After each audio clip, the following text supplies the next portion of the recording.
لا حول ولا قوة إلا بالله العلي العظيم. حسبنا الله ونعم الوكيل، نعم المولى ونعم النصير. بسم الله الرحمن الرحيم. الحمد لله رب العالمين، الرحمن الرحيم، مالك يوم الدين، فاطر السماوات والأرضين وبارئ الخلائق أجمعين. الصلاة والسلام والتحية والإكرام على سيد الأولين والآخرين، فضل الأنبياء والمرسلين، الملقب بطه وياسين، محبوب رب المشرقين والمغربين، مولانا ومولى الكونين، جد الحسن والحسين، أبي القاسم محمد.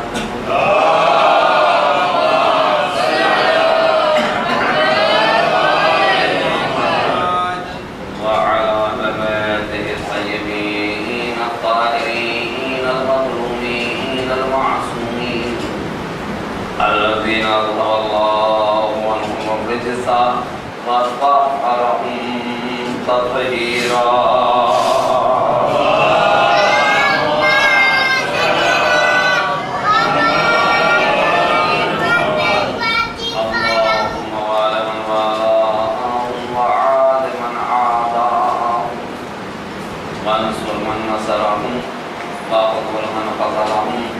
ولعن من نصب لهم من الأولين والآخرين.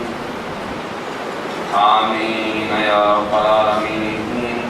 أما بعد فقد قال رسول الله صلى الله عليه وآله وسلم: بالعدل قامت السماوات والأرض. صلوات محمد وعلى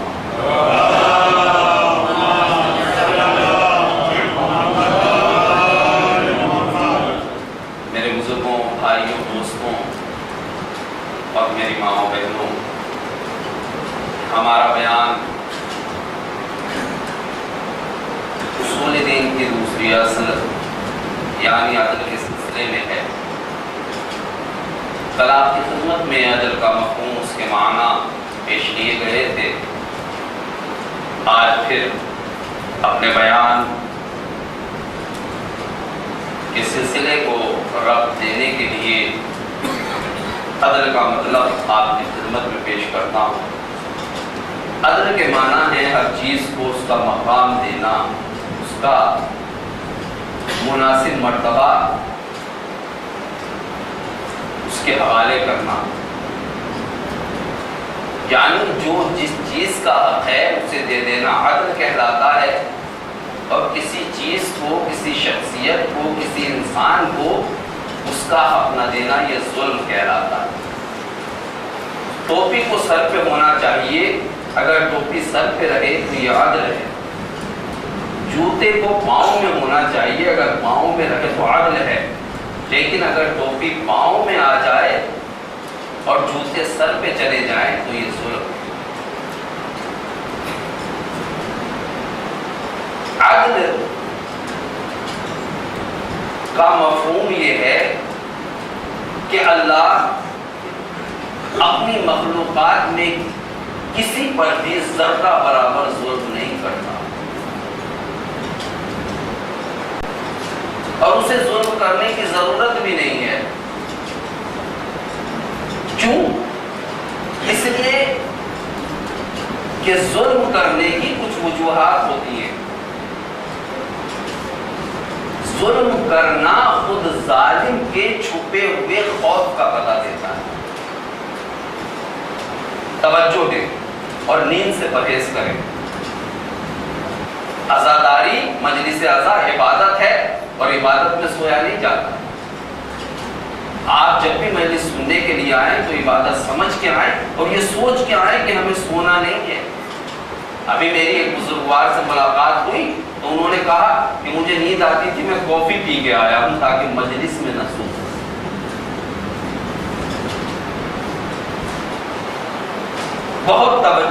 سنیں. جب بھی میرے سامنے کوئی ایسا چہرہ ہوتا ہے کہ جو میری گفتگو کو سننے کے بجائے سو رہا ہے تو میری طبیعت پہ اچھا اثر نہیں پڑتا, دل بیٹھ جاتا ہے اور یہ احساس ہوتا ہے کہ بات رائے گا جا رہی ہے, سنا نہیں جا رہا. لہذا بھرپور توجہ. اللہ مخلوقات پہ ظلم نہیں کرتا, ذرہ برابر ظلم نہیں کرتا, وہ ظلم سے پاک و منزہ ہے اور اسے ظلم کرنے کی ضرورت بھی نہیں ہے. کیوں؟ اس لیے کہ ظلم وہ کرتا ہے جسے کسی طرح کا خوف ہوتا ہے, ڈر ہوتا ہے, خطرہ ہوتا ہے. بادشاہ ظلم کیوں کرتے ہیں؟ اس لیے ظلم کرتے ہیں کہ ان کی مملکت, ان کی حکومت کو کوئی خطرہ نہ ہو. ان کے خلاف جو آوازیں اٹھیں انہیں دبانے کے لیے, ان کی حکومت کے خلاف جو منصوبے بنائے جائیں انہیں پسپا کرنے کے لیے ظلم کرتے ہیں. سمجھ میں آ رہی ہے نا بات؟ آپ کسی سے ڈرتے ہیں تو اس کی طاقت کو کم کرنا چاہتے ہیں, اس کی قوت کو کم کرنا چاہتے ہیں, اسے دبانا چاہتے ہیں تاکہ آپ کے خلاف نہ بول سکے, آپ کو نقصان نہ پہنچا سکے, آپ کو خطرہ نہ پہنچا سکے. تمام ظالموں نے اس لیے ظلم کیا ہے تاکہ وہ اپنی حکومت کو بچا سکے, اپنے مقام کو بچا سکے, اپنے منصب کو بچا سکے, اپنے اقتدار کو بچا سکے. جہاں بھی آپ دیکھیں گے ظلم اسی لیے ہوتا ہے کہ سامنے والے سے خطرہ ہوتا ہے, سامنے والے سے خوف ہوتا ہے. اللہ کو نہ کسی کا ڈر ہے, نہ خوف ہے, نہ خطرہ ہے, لہذا اسے ظلم کرنے کی کوئی ضرورت نہیں ہے. وہ ظلم سے پاک و منزہ ہے, اس کی حکومت کو کوئی چھین نہیں سکتا, کیونکہ وہ حکومتیں چھنتی ہیں جو کوئی دیتا ہے. اللہ کو کسی نے حکومت نہیں دی ہے, اس نے سب کو حکومت دی ہے. بادشاہ اس وقت ظلم کرتے ہیں جب ان کی حکومت چھن جائے یا اس کی حد کم ہو جائے, لیکن اللہ کی حکومت کو کوئی کم نہیں کر سکتا, اللہ کی حکومت کے پاور کو کوئی گھٹا نہیں سکتا. اس لیے کم تو اس کی حکومت ہوتی ہے جس کی حد معلوم ہو. اللہ کی حکومت کی کسی کو کوئی حد معلوم نہیں ہے, لہذا اللہ کی حکومت کی سرحد پہ کوئی حملہ نہیں کر سکتا. یا یہ ڈر ہوتا ہے کہ ہم فلاں ملک کے بادشاہ ہیں, لوگ ہمارے منصب سے جلیں گے, ہم سے حسد کریں گے, ہمیں قتل کر سکتے ہیں. اللہ کو یہ بھی خوف نہیں ہے, چونکہ اللہ کسی کو نظر ہی نہیں آتا کہ اس کی ذات کو خطرہ ہو. ہاں ایک بات رہ جاتی ہے, ایک بات اللہ کے سلسلے میں رہ جاتی ہے کہ اگر بندے اللہ کی بات نہ مانے, بندے اللہ کا حکم نہ مانے, بندے اللہ کی اطاعت نہ کرے تو اب تو اللہ کو کچھ نہ کچھ کرنا پڑے گا. تو یہ بھی بات صاف ہو جاتی ہے. اللہ فرماتا ہے مجھے نہ تمہارے سجدوں کی ضرورت ہے, نہ عبادت کی ضرورت ہے, نہ اطاعت کی ضرورت ہے. یہ سب کرو گے تو تمہیں فائدہ پہنچے گا, مجھے فائدہ نہیں پہنچے گا. لہذا مجھے عبادت کے لیے, اپنی اطاعت کے لیے, اپنا حکم منوانے کے لیے بھی تم پہ ظلم کی ضرورت نہیں ہے. اس نے اپنے پیغمبر سے کہا پیغمبر تم میرے دین کے مبلغ بن کے جا رہے ہو. ہر نبی سے یہی کہا تم میرے دین کو پہنچانا, لوگوں کو اچھی باتیں بتانا, صراط مستقیم کا راستہ دکھانا, دین کی تعلیم دینا, مذہب کی تعلیم دینا, شریعت کی تعلیم دینا. لیکن کبھی بھی تبلیغ دین کے سلسلے میں طاقت کا استعمال نہ کرنا, ذرہ برابر ظلم سے کام نہ لینا. چونکہ ہم اپنے کو زبردستی نہیں منوانا چاہتے, اپنے دین کو زبردستی نہیں منوانا چاہتے. آپ آیت الکرسی میں روز پڑھتے ہیں لا اکراہ فی الدین.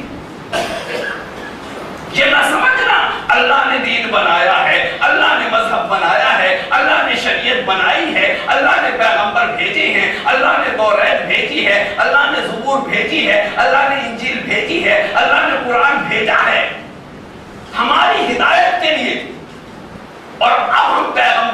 آنے کے بعد, نبیوں کے آنے کے بعد, اماموں کے آنے کے بعد, کتابوں کے نازل ہونے کے بعد اور تمام انبیاء و مرسلین اور ائمہ کی قربانیاں دینے کے بعد اگر دین کو نہ مانے تو اللہ زبردستی ہم سے دین کو منوائے گا؟ نہیں.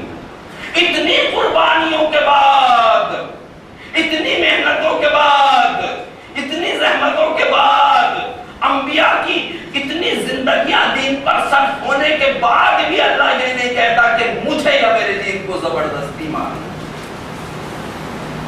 توجہ ہے نا؟ اتنی قربانیوں کے بعد, اتنی زحمتوں کے بعد, اتنے رنج و غم اٹھانے کے بعد مسلسل ایک سیکنڈ کے لیے بھی اللہ نے جب سے یہ دنیا ہے آج تک ہدایت کے سلسلے کو منقطع نہیں فرمایا. مسلسل نبی, مسلسل رسول, مسلسل پیغمبر, مسلسل امام, مسلسل قربانیاں, مسلسل زحمتیں, مسلسل غم, مسلسل قربانیاں, ہے یا نہیں؟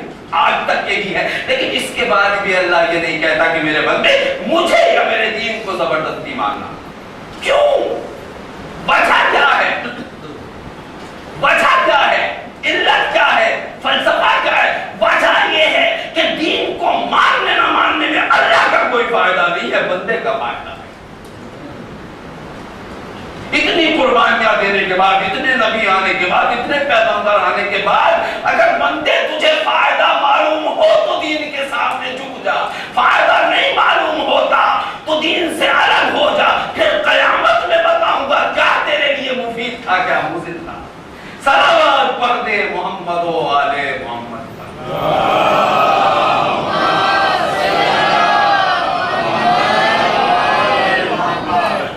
اللہ ہم پہ زبردستی نہیں کرتا, ہمارے ساتھ زور سے کام نہیں لیتا. وہ قرآن میں فرماتا ہے اے پیغمبر نہ طاقت کا مظاہرہ مجھے کرنا ہے نہ تم کو کرنا ہے, لست علیہم بمسیطر. اے ہمارے رسول ہم نے آپ کو رحمت للعالمین بنا کے بھیجا ہے, آپ دین کو پہنچائیں, مذہب کی تبلیغ کریں, شریعت کے پیغام بتائیں, میرے بندوں کے ساتھ مہربانی سے پیش آئیں. اگر وہ دین کو قبول کر لیں تو ٹھیک ہے, ورنہ پھر روز قیامت ہم ہوں گے اور ہمارے بندے ہوں. ہم نے دین اپنی مجبوری کے تحت نہیں بنایا ہے, ہم نے دین اپنے فائدے کے لیے نہیں بنایا, ہم نے قانون مذہب کو اپنے مفاد کے لیے نہیں بنایا ہے. ہم نے اپنے بندوں پہ کرم کیا, ہم نے اپنے بندوں پہ رحم کیا تو ان کے فائدے کے لیے دین بھی بنایا, شریعت بھی بنایا, مذہب بھی بنایا. اب یہ ان کی مرضی ہے ہمارے دین کو مانے یا نہ مانے, ہم زبردستی نہیں کریں گے. اے پیغمبر اگر ہم زبردستی اپنے بندوں سے اطاعت کرانا چاہیں تو ایک سیکنڈ میں پوری دنیا صرف ہمارا کرنا پڑے. لیکن ہم ایسا نہیں کرانا چاہتے چونکہ ہم نے اپنے بندوں کو عقل دی ہے, اپنے بندوں کو شعور دیا ہے, اپنے بندوں کو وچار کی طاقت دی ہے.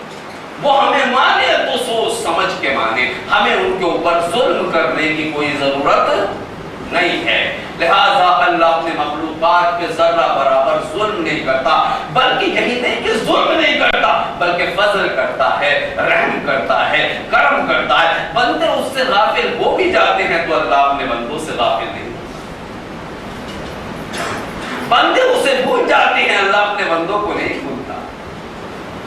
اور یہی نہیں کہ آپ کو نہیں بھولتا, آپ تو کسی نہ کسی حد تک اللہ کو مانتے ہیں, اللہ کے دین کو مانتے ہیں, اللہ کے مذہب کو مانتے ہیں, اللہ کی شریعت کو مانتے ہیں, اللہ کے رسول کو مانتے ہیں, اللہ کے امام کو مانتے ہیں. جو اللہ سے کوئی مطلب واسطہ نہیں رکھتے ساری زندگی, اللہ ان کے سلسلے میں بھی اللہ ہے, اللہ ان کے ساتھ بھی کرم سے کام لیتا ہے, اللہ ان کے ساتھ بھی رحم سے کام لیتا ہے. اسی لیے اللہ فرماتا ہے کسی بھی منزل میں رہو سب سے مایوس ہو جانا, میری رحمت سے مایوس نہ ہونا.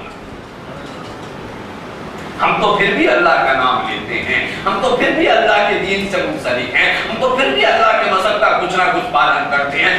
جو اللہ کو بالکل نہیں مانتے, اللہ کو بالکل اہمیت نہیں دیتے, اللہ ان کا بھی خیال رکھتا ہے. جب فرعون دریائے نیل کی طوفانی موجوں میں غرق ہونے لگا, وہ بھی ڈوبنے لگا, اس کی خدائی بھی ڈوبنے لگی, سارا جاہو جلال جاتا رہا. جس قوم پہ وہ خدائی کرتا تھا وہ قوم اس کے ڈوبنے کا منظر دیکھ رہی تھی, اس کا مذاق اڑا رہی تھی. کل تک جو اپنے کو رب اعلیٰ کہلاتا تھا, آج وہ اتنا مجبور تھا کہ نیل کا سیلاب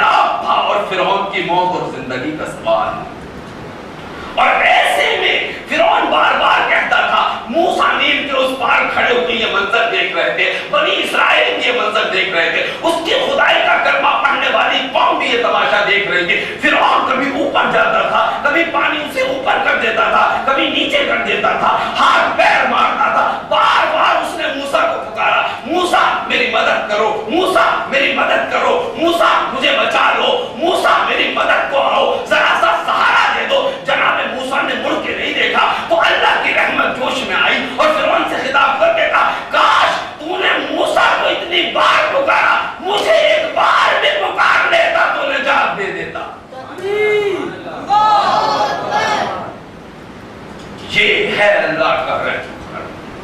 یہی نہیں کہ پروردگار ہم پہ ظلم نہیں فرماتا، نہیں، بلکہ ہمارے ساتھ رحم و کرم سے کام،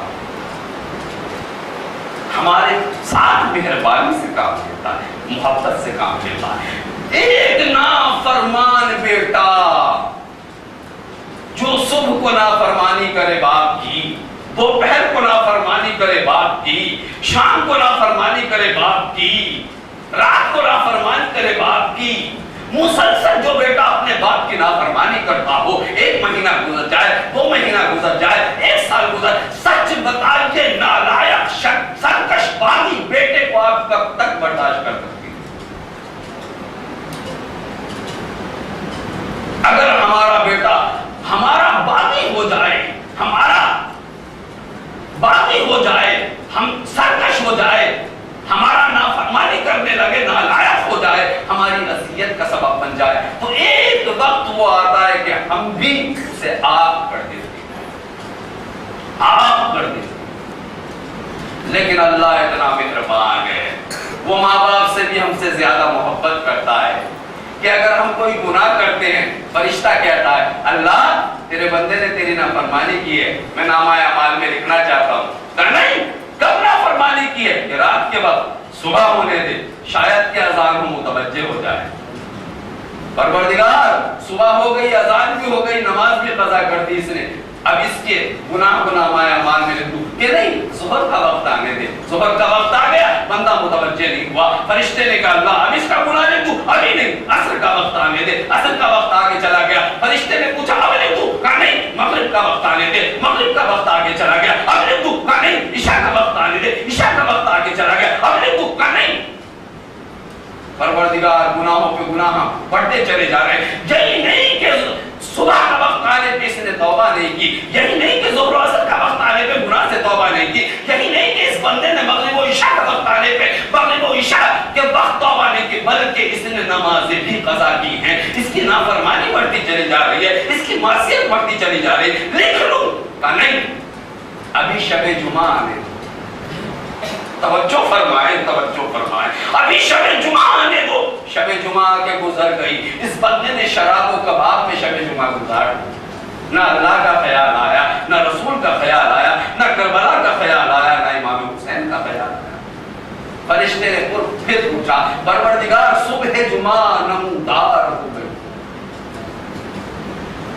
شب جمعہ گزر چکی، صبح جمعہ آ گئی، اب اس کا گناہ لکھ دوں کہ ابھی نہیں. روزے جمعہ آنے دے، روزے جمعہ آنے دے، وقت ظہر آنے دے، شاید کہ جب نماز جمعہ کے لیے اذان دی جائے تب اپنے گناہ کی طرف متوجہ ہو جائے، یا ہمارے گھر کی طرف اس کے قدم بڑھنے لگے. روزے جمعہ گزر گئے. فرشتے نے کہا پروردگار روزے جمعہ گزر گیا کہ رجب آنے دے، رجب گزر گیا، شعبان آنے دے، شعبان گزر گیا، رمضان آنے دے، رمضان گزر گیا، محرم و صفر آنے دے، کربلا آخری منزل ہے، یہاں توبہ نہیں کرتا تو یہاں بھی خسارے میں ہے، وہاں بھی خسارے میں. صلوات پڑھتے محمد و آل محمد پر.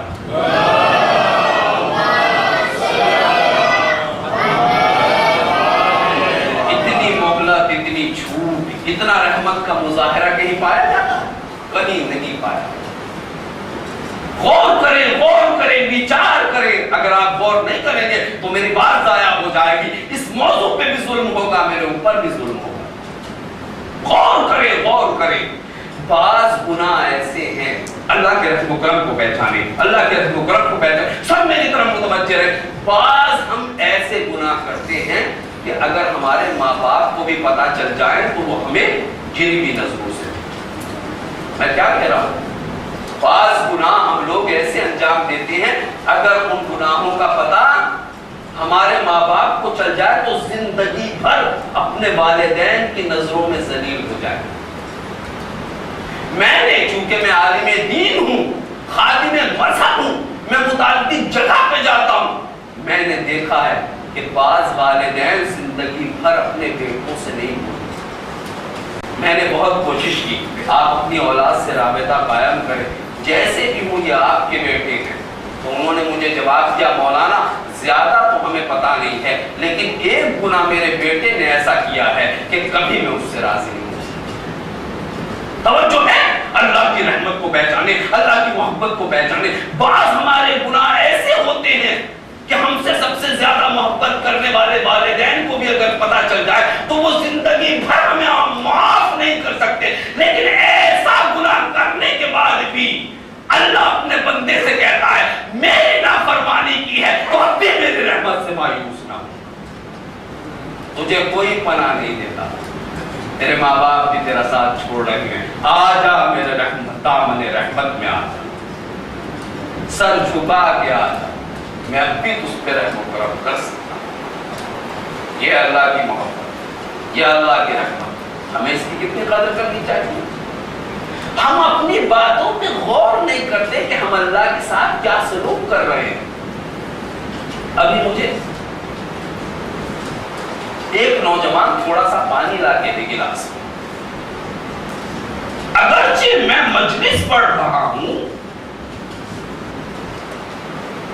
بیان میں مصروف ہوں، لیکن جیسے ہی نوجوان محبت سے پانی لا کے دیتا ہے تو میرے دل سے اس کے لیے دعا نکلتی ہے، چپکے سے کہتا ہوں بہت شکریہ، جزاک اللہ۔ سمجھ میں آ رہی ہے بات؟ یعنی ہماری جماعت کا ایک انسان اگر تھوڑی سی بھی نیکی ہمارے حق میں کرتا ہے تو ہم اس کا بار بار شکریہ ادا کرتے ہیں۔ پانی دیا تو بار بار شکریہ، اور جس نے پانی کو پیدا کیا ہے پورا ٹھنڈا شربت پی گئے، ایک دفعہ الحمدللہ نہیں، پوری چائے کی چائے پی گئے، اللہ یاد نہیں آیا، کافی کا پورا تھرمس خالی کر دیا، میزبان تو یاد آیا، اس کا پیدا کرنے والا یاد نہیں۔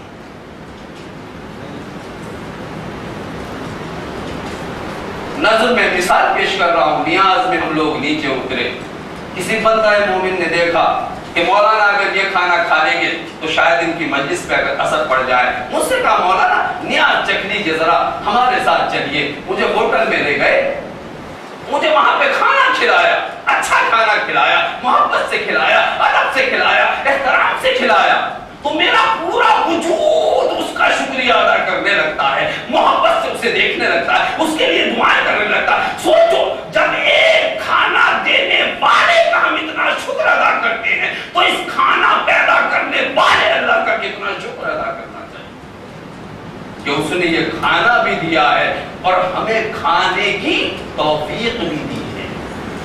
نہ جانے کتنے لوگ دنیا میں ایسے ہیں کہ ان پہ اللہ کی ہزاروں نعمتیں ہیں لیکن ان کو استعمال کرنے سے قاصر ہیں۔ اوباما سب چیزیں نہیں کھا سکتا، ٹونی ملر سب کچھ نہیں پی سکتا، نعمتیں ہیں، استعمال کی توفیق ہے۔ ہمارے پاس نعمتیں بھی ہیں، استعمال کی توفیق بھی دی ہے، تو ہمیں تو ہر وقت اللہ کے سجدے میں پڑے رہنا چاہیے۔ اللہ انہی باتوں کا حساب و کتاب کرے۔ قیامت کے دن یہ نہ سمجھنا کہ زندگی یوں ہی گزر جائے گی، بلکہ جب ہم لوگ جنت کے اشتیاق میں روز قیامت دوڑتے ہوئے رننگ کرتے ہوئے جنت کے دروازے پہ پہنچنا چاہیں گے تو ایسے میں فرشتے کی آواز آئے گی، وَقِفُوهُمْ إِنَّهُمْ مَسْئُولُونَ، یہ کہاں دوڑ کے چلے جائیں گے؟ ٹھہراؤ، ابھی ان سے سوالات کیے جائیں، ان سے پوچھا جائے، سارا حساب و کتاب ہو۔ سوچو میرے دوست، سوچو، وچار کرو، غور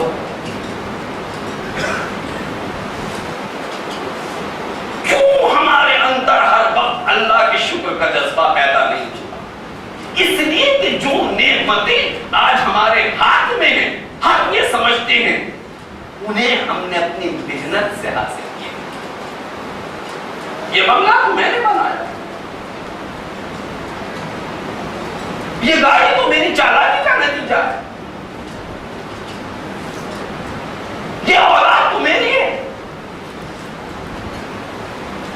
سب چیزوں کو ہم اپنا سمجھتے ہیں، یعنی ہم میں انانیت پائی جاتی ہے۔ کیا عرض کر رہا ہوں میں؟ جہاں بندگی مکمل ہوتی ہے وہاں میں نہیں پائی جاتی، وہاں ہر چیز کو بندہ اللہ کی طرف منسوخ کرتا ہے۔ قرآن کی آیت پڑھوں، اے پیغمبر ان لوگوں سے کہہ دیجئے قل انا صلاتی و نسکی و محیایا و مماتی للہ رب العالمین. اے پیغمبر یہ دھوکے میں ہیں، یہ مکان کو اپنا سمجھتے ہیں، یہ نعمتوں کو اپنا سمجھتے ہیں، یہ اولاد کو اپنا سمجھتے ہیں، یہ عزت کو اپنی حاصل کی ہوئی چیز سمجھتے ہیں. ان سے کہہ دیجئے کہ میری نماز، میرا روزہ، میری زندگی کے جملہ اعمال، میرا سانس لینا، میرا چلنا، میرا کھانا، میرا پینا، میری عزت، میری اقتدار، یہ سب اللہ کی دی ہوئی نعمت. جب یہ خیال پیدا ہوگا کہ اولاد میں نے پیدا نہیں کی ہے، اللہ نے پیدا کی ہے، جو جذبہ شکر پیدا. جب یہ خیال پیدا ہوگا کہ بیوی میں نے نہیں ڈھونڈی ہے، اللہ نے انتظام کیا ہے، جذبہ شکر پیدا. جب یہ خیال پیدا ہوگا کہ یہ مکان اللہ نے مجھے دیا ہے، جذبہ شکر پیدا ہوگا. اور یاد رکھیے جیسے اللہ نعمتیں دینا جانتا ہے ویسے ہی دینا بھی جانتا ہے. اس نے قرآن میں ارشاد فرمایا ہے اگر شکر کرو گے تو نعمتوں کو بڑھاتا چلا جاؤں گا، اور اگر کفران نعمت کرو گے تو میرا عذاب شدید ہے. اور اتنا شدید ہے کہ جب میرا عذاب چھوٹا سا عذاب بھی ابابیلوں کی شکل میں آتا ہے تو ابرہہ کے ہاتھیوں والے لشکر کو کاسف معقول چبائے ہوئے بھوسے کی طرح بنا. تم تو کیا ہو، تمہارے مکانات کیا ہیں، شداد کی مضبوط جنت کا آج دنیا میں کہیں نام و نشان بھی. اس نے جنت اپنے لیے بنائی تھی، بظاہر اپنے پیسے سے بنائی تھی، اپنی محنت سے بنائی تھی، لیکن جب ہم نے اپنی طاقت دکھانا چاہی تو جنت بنانے والا جنت میں ایک قدم بھی نہ رکھ سکتا. لیکن ہم تمہارے ساتھ یہ نہیں کر رہے ہیں اس لیے کہ تمہیں مہلت دے رہے ہیں. اس مہلت، اس فرصت کا غلط فائدہ نہ اٹھا. ہم تم پہ مہربان ہیں، ہم تم سے محبت کرتے ہیں. ہماری مہربانی، ہماری رحمت اور ہمارے کرم کا مس یوز نہ کرنا، ناجائز فائدہ نہ اٹھانا. ہمارے رحیم و کریم ہونے کا یہ مطلب نہیں ہے کہ ہمیں غصہ نہیں آتا، ہمیں غضب بھی آتا ہے. ہاں ہم ظلم نہیں کرتے، لیکن قہر و غضب ہمارا شدید ہے. پورا نظام کائنات اللہ کے عدل و فضل کے سائے میں فرمان چاہتا. اللہ نے ہمارے ساتھ عدل و فضل سے کام لیا ہے، ہر مخلوق کے ساتھ عدل و فضل سے کام لیا ہے، اور ہم سے بھی یہ تقاضا کیا ہے کہ دنیا کے تمام انسانوں کے ساتھ، حیوانات کے ساتھ، جانوروں کے ساتھ، نباتات کے ساتھ، جمادات کے ساتھ ہم بھی عدل و انصاف سے کام لیں. دوسری منزل ہے عدالت. جب ہم نے تم پہ کسی طرح کی زور زبردستی نہیں کی، جب ہم نے تم سے ناجائز سلوک نہیں کیا، تو تمہیں حق نہیں پہنچتا کہ ہمارے بندوں کے ساتھ ناجائز سلوک کرو.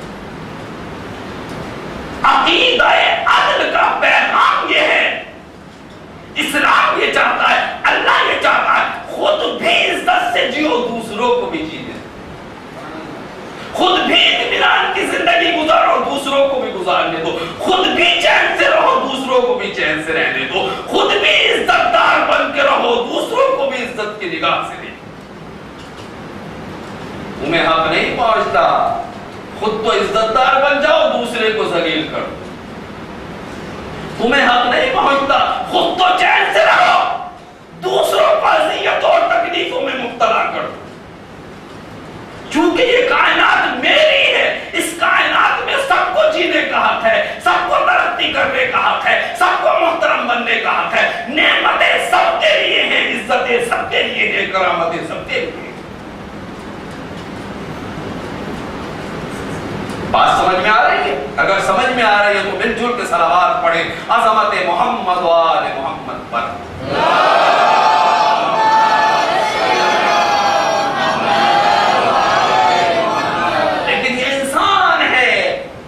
جو اللہ کے پیغامات اور اس کے حکام کو بلائے ہوئے. آپ دیکھیں گے زمین پہ سینکڑوں طرح کی چیزیں پائی جاتی ہیں. ایک باغ میں ہزاروں درخت ہوتے ہیں، کوئی درخت لمبا ہوتا ہے، کوئی ٹیڑھا ہوتا ہے. کسی پہ اچھے پھل لگتے ہیں، کسی پہ نہیں، کسی پہ زیادہ پھل لگتے ہیں، کسی پہ کم پھل لگتے ہیں، لیکن کوئی درخت ایک دوسرے کو بڑھنے سے نہیں روکتا، پھل دینے سے نہیں روکتا، پنپنے سے نہیں روکتا، پھلنے پھولنے سے نہیں روکتا. کیوں؟ چونکہ وہ سمجھتا ہے جیسے مجھے پھلنے کا حق ہے، پھولنے پھلنے کا حق ہے، اسی طرح سے میرے برابر والے پیڑ کو بھی حق ہے. دنیا میں جتنی بھی چیزیں ہیں وہ ایک دوسرے کی ٹانگ نہیں کھینچتی. گدھا 100 کلو وزن اٹھاتا ہے، اگر گھوڑا 200 کلو اٹھا لے تو اسے کوئی شکایت نہیں ہے، وہ اپنا کام کر رہا ہے، اپنا کام. زمین کے تمام حصے ایک جیسے نہیں ہیں. زمین کا کوئی حصہ دریا ہے، کوئی حصہ چمن ہے، کوئی حصہ باغ ہے، کسی میں کھیتی ہو رہی ہے، کسی میں کھیتی نہیں ہو رہی ہے. زمین کا کوئی حصہ مکہ ہے، کوئی مدینہ ہے، زمین کا کوئی حصہ کربلا ہے، کوئی سامرا ہے، لیکن زمین کو آپس میں کسی سے شکایت نہیں ہے. کوئی زمین نہیں کہتی وہ کربلا کیوں ہے، وہ سامرا کیوں ہے. یہ مرض تو فقط انسانوں میں ہے. وہ بلند کیوں ہے، وہ صاحب عزت کیوں ہے، وہ ہنستا کیوں ہے، وہ کھیلتا کیوں ہے، اس کی جماعت میں عزت کیوں ہوتی ہے، یہ مرض نہیں ہے. دنیا ہم سب کے لیے ہے بھیا، حسد کیا کرنا، اللہ کی نعمتیں سب کے لیے ہیں. چاند تمہارے لیے بھی، ہمارے لیے بھی، سورج تمہارے لیے بھی، ہمارے لیے بھی، تمہارے لیے بھی، ہمارے لیے بھی، تمام نعمتیں سب کے لیے ہیں. عقل سے کام لو، ہوشیاری سے کام لو، اللہ کے دین پہ عمل کر دو، نعمتوں کو استعمال کرو. تم بھی آگے بڑھو، ہم بھی آگے بڑھیں، تم بھی ترقی پاؤ، ہم بھی ترقی پائیں. اس میں حسد کی کیا بات ہے، اس میں جلن کی کیا بات ہے. یاد رکھیے اللہ کا نظام یہ ہے کہ آپ کسی کو نیچا کر کے بلند نہیں ہو سکتے، آپ کسی کو پیچھے ہٹا کے آگے نہیں بڑھ سکتے، چونکہ پھر تیسرا آئے گا وہ آپ کو پیچھے ہٹا دے گا. لہذا اگر آگے بڑھنا ہے تو سب کے سب آگے بڑھو، ترقی پانا ہے تو سب کے سب ترقی پاؤ. یہ دین کا فلسفہ ہے. جو بھی پیغمبر آیا، جو بھی نبی آیا، اس نے کسی ایک خاندان کی بات نہیں کی، ایک قبیلے کی بات نہیں کی، ایک گاؤں کی بات نہیں کی، ایک شہر کی بات نہیں کی، پوری انسانیت کی بات.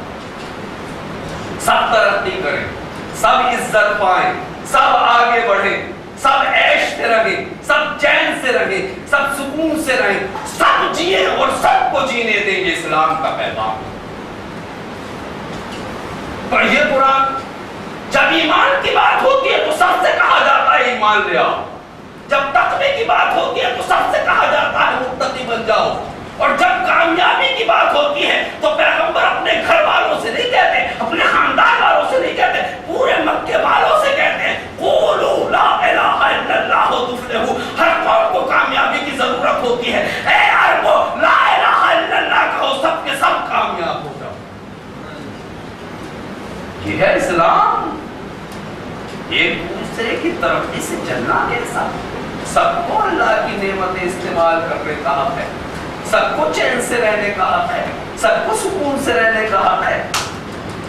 ہم آگے بڑھیں اور آگے بڑھنے. قرآن سب کی ترقی چاہتا ہے، قرآن سب کی ہدایت چاہتا ہے، قرآن سب کی نجات چاہتا ہے، قرآن سب کی کامیابی چاہتا ہے. ہم اسی راستے میں چلے رہے تو دنیا میں بھی کامیاب ہو جائیں گے، آخرت میں بھی کامیاب ہو جائیں گے. صلوات پڑھتے محمد و آلِ محمد.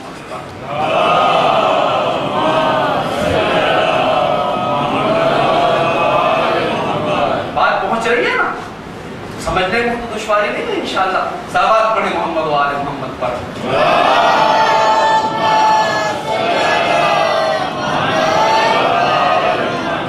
میرے عزیزو، اللہ ہمارے ساتھ نہیں، اپنی تمام مخلوقات کے ساتھ عدل و فضل سے کام لیتا ہے اور ہمیں حکم دیتا ہے کہ ہم بھی سب کے ساتھ عدل سے کام لیں، انصاف سے کام لیں، احسان سے کام لیں، فضل سے کام لیں، کرامت سے کام لیں، محبت سے کام لیں. ہم ایسا کرنے لگے تو وہاں نہیں اسی دنیا میں جنت اتر کے آ جائے، اسی دنیا میں جنت اتر کے۔ آئمہ کے چپنے والوں نے ایسی سیرت، ایسا کردار پیش کیا ہے کہ ترقی کریں تو سب ترقی کریں، عزت دار بنے تو سب عزت دار بنے۔ انہوں نے ہمارے سامنے اپنی سیرت پیش کی ہے، اپنا کردار پیش کیا۔ سلمان و ابوذر میں پتہ نہیں چلتا تھا کہ کون کس سے زیادہ محبت کرتا ہے۔ جو سلمان اپنے لیے پسند کرتے تھے وہ ابوذر کے لیے پسند کرتے تھے، جو ابوذر اپنے لیے پسند کرتے تھے وہ سلمان کے لیے پسند کرتے تھے۔ حتیٰ اتنی محبت، اتنی کرامت، اتنا ایک دوسرے کا خیال پایا جاتا تھا اللہ کے سچے بندوں کے درمیان کہ جنگ موتا میں شہیدوں کے لاشیں پڑے، بدن سے خون بہ رہا ہے، خون کے فوار۔ آپ جانتے ہیں جب کسی بدن سے خون زیادہ بہ جاتا ہے تو پیاس بہت لگتی ہے۔ ایک راوی کہتا ہے میں نے 3 جنازوں کو دیکھا، مجاہد اسلام کے 3 جنازے تھوڑے تھوڑے فاصلے پہ پڑے ہوئے، تینوں سے خون بہ رہا ہے۔ میں نے مشکیزہ لیا، میں ایک مجاہد کے پاس گیا اور کہا اے مجاہد پانی پینے، پیاس لگی ہوگی۔ تو مجاہد نے کہا دوسرے کی طرف اشارہ کر کے اس شہید کو زیادہ پیاس لگی ہے، پہلے اسے پانی پلا۔ اللہ اکبر۔ یہ راوی کہتا ہے میں مشکیزہ اٹھا کے دوسرے شہید کے پاس پہنچا تو دوسرے شہید نے تیسرے شہید کی طرف اشارہ کیا، اسے پیاس زیادہ لگی ہے، اسے پانی پلا دیا۔ جب میں تیسرے شہید کے پاس پہنچا تو اس نے دونوں کی طرف اشارہ کیا، انہیں پانی پلا دے، وہ زیادہ پیاس ہے۔ راوی کہتا ہے جب میں پلٹا تو سب کے سب اللہ کی بارگاہ میں جام کوثر سے سیراب ہو رہے۔ اتنا خیال، یہی سیرت ہم میں آنا ہے۔ دین کا مقصد، مذہب کا مقصد، شریعت کا مقصد، انبیاء کا مقصد، اولیاء کا مقصد، مرسلین کا مقصد، کربلا کا مقصد، قربانیوں کا مقصد یہ نہیں ہے کہ ہم آدم کو یاد کریں اور سلام کریں چھٹی ہو گئی، ہم نوح کو یاد کریں سلام کریں چھٹی ہو گئی، ابراہیم و اسماعیل کو یاد کریں ان کے قصیدے پڑھ لیں اور بس سلام علیکم، ہم رسول اللہ کو سلام کریں اور کہہ دیں بہت اچھا کیا، کیا زندگی تھی، بس سلام علیکم۔ یہ مقصد نہیں ہے انبیاء کی زندگی کا، یہ مقصد نہیں ہے قرآن کا، یہ مقصد نہیں ہے دین کا، یہ مقصد نہیں ہے کربلا کا، بلکہ مقصد یہ ہے ذکر کربلا کرو تاکہ حسینی کردار تمہارے دل میں جنم لے سکے۔ سہیل خیر کی سیرت تمہاری سیرت میں آ سکے، حبیب ابن مظاہر کا کلیجہ تمہارے سینے میں دھڑک سکے۔ یہ مقصد نہیں ہے علی اکبر کی شہادت کا، یہ مقصد نہیں ہے قاسم کی شہادت کا کہ فقط اور فقط معصوم بہائیں، بلکہ مقصد یہ ہے کہ ہمارے جوانوں کے دل میں بھی علی اکبر کا نورانی کلیجہ پیدا ہو سکے۔ قاسم کے ذکر شہادت کا مقصد یہ ہے کہ جس طرح سے قاسم دین کی خاطر پامال ہو گیا لیکن دین کو بچا لیا، اسی طرح سے ہمارے بچے بھی دین کی خاطر قربانی دینے کا حوصلہ پیدا کریں۔ لیکن ہم نے صرف تذکرہ کیا اور کربلا کے تعلیمات کربلا تک رہے، ہم تک نہ آ سکے، تو یہ تو کوئی بھی کر سکتا ہے۔ ہندو بھی یوم حسین کرتے ہیں، سکھ بھی یوم حسین کرتے ہیں، عیسائی بھی حسین کا نام ہے۔ ہمیں بہت آگے بڑھنا ہے، ہماری منزل کربلا ہے، کربلا۔ ہمیں کربلا کے تعلیمات اپنے دل میں اتارنا، سب کے لیے عراق میں کربلا ہے، ہمیں اپنے کلیجے دل کو کربلا بنانا۔ ایسا نہ ہو کہ ماجونگا میں فقط یہی امام باڑہ حسین کا امام باڑہ کہلائے، نہیں، ہر دل میں حسین کا اضافانہ ہونا چاہیے، ہر دل میں حسین آباد ہونا چاہیے۔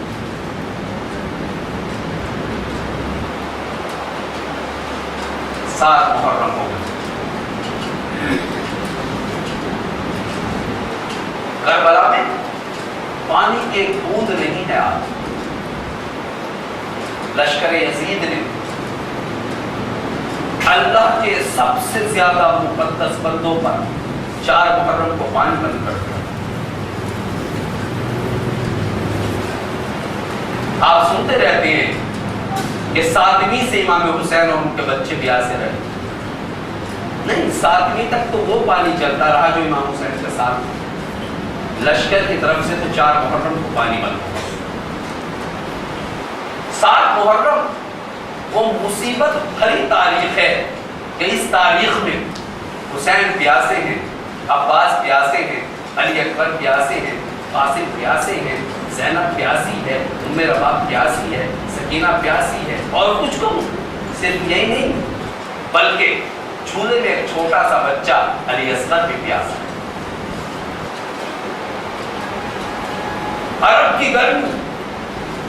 میں ذرا سی دیر آپ کی خدمت میں بولتا ہوں، مجلس پڑھتا ہوں، تو مجلس پڑھنے کے بعد مجھے پیاس کا شدید احساس ہوتا ہے. سوچیے عرب کی گرمی میں جہاں سامنے دشمنوں کا لشکر ہو، ہر طرف آگ ہی آگ ہو، کربلا والوں نے کس طرح سے پیاس کو ضبط. عام طور سے 7 محرم ہمارے یہاں امام حسن کے لاڈلے حضرت قاسم کی شہادت سے محسوس. قاسم بھی کربلا کے شہیدوں میں ایک اہم مقام کا حامل ہے. یتیم ہے، کمسن ہے، چھوٹا ہے لیکن شعور بہت بڑا ہے، ایمان بہت مضبوط ہے. کیوں نہ ہو، حسن کا بیٹا ہے. اے اللہ، ایسے بچے ہر دور میں پیدا ہوتے رہے جیسا قاسم تھا. کمسنی کے باوجود، چھوٹا ہونے کے باوجود قاسم کا قد کربلا میں بہت بڑا، ایمان کی وجہ سے، معرفت کی وجہ سے. شب عاشور آ گئی کربلا میں، بھوکا پیاسا حسین کے اصحاب کا مجمع.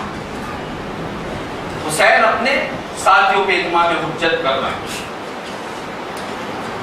چلتا ہوا خیموں میں چھوٹا سا چراغ حسین نے بجھا دیا، اور بجھانے کے بعد کہا، میرے ساتھیوں، کربلا دیکھ لی تم نے؟ یہاں پیاس ہے، یہاں بھوک ہے، یہاں ظلم ہے، یہاں ستم ہے، یہاں رنج ہے، غم ہے، تکلیف ہے، زحمت ہے. دنیا کے تمام مصائب کربلا میں جمع ہیں. میرے ساتھیوں، آگے بھی مصیبتیں آنے والی ہیں، لہذا میں تم سے یہ کہتا ہوں کہ رات کے اندھیرے کا فائدہ اٹھاؤ اور یہاں سے چلے جاؤ. جانے کے بعد عیش سے زندگی بسر کرو، آرام سے اپنی زندگی گزارو. اسی لیے میں نے چراغ بجھایا ہے تاکہ تمہیں جاتے ہو کہ شرم نہ. لیکن اللہ کربلا کے میدان میں چلتا ہوا مادی چراغ بجھا تھا.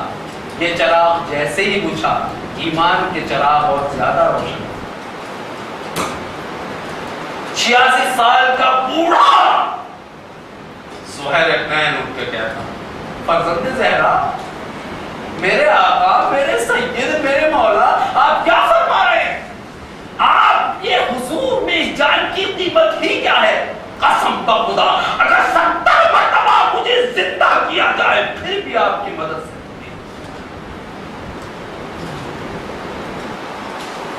70 مرتبہ موت آئے اور پھر زندگی ہو جائے تب بھی اپنے آقا کی مدد کرو. ادھر سے سرکار ابوالفضل عباس، مولا ایسا نہ فرمائے، آقا ایسا نہ فرمائے، آپ ہمارے سید ہیں، سردار ہیں، امام ہیں، ہم کبھی آپ کو چھوڑ کے نہ جائیں گے. ہم نے آپ کے قدموں پہ جان دینے کی قسم کھائی ہے مولا. حجت تمام ہو گئی.